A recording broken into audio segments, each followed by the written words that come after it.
Yeah, so I work in the film industry. We're shooting a documentary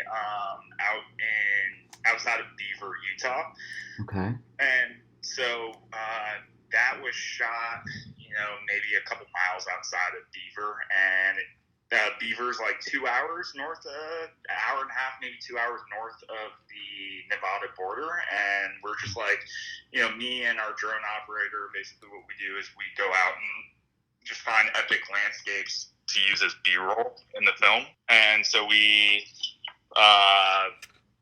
put up the drone, got some pretty great shots. We're probably like 400 or 500 feet away from the drone. Don't hear, don't see anything. Go back to our hotel room that night, go to dinner.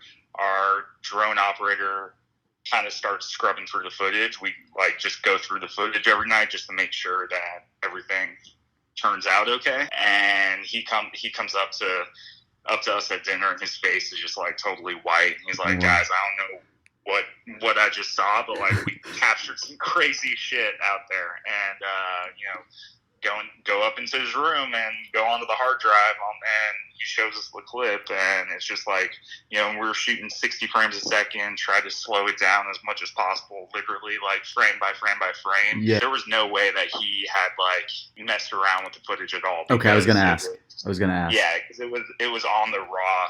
It was on the raw clip, and this was in 2016, so this was a few years ago, and like literally we're standing in the field like 400 or 500 feet away from this drone and don't hear anything, don't see anything. Like something traveling that fast would make a sonic boom. When we first saw it, we like broke every single second of that clip down, and if you zoom in right at the beginning of that clip, you can see this thing comes down over through the valley and in the valley, and then it turns and it comes straight. So something traveling that fast turning at that speed, that low, it's just insane.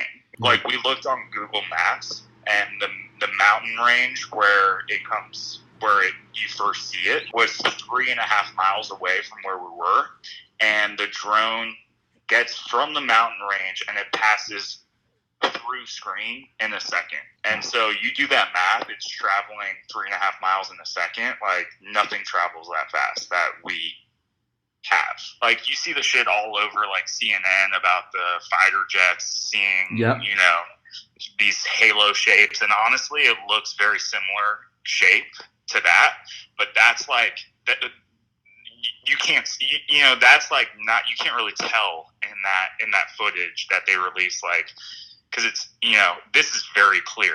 This is probably like the highest quality shit that's out there. Yeah, and to be totally honest with you, the reason we really didn't like want to push it out there or do anything with it was because there's a certain like paranoia level for me personally that I'm a little scared about, like in terms of like maybe we caught something on camera that we really shouldn't have, you know what I mean? And that gets me a little bit worried, but I'm kind of at the point where it's like, it's not like I'm out there promoting this, and I've shown a bunch of people, shown my friends, shown my family, shown friends of friends, and everybody has the same reaction when they see it, which is crazy. So like, if that means like other people should see it too, then I'm okay with that,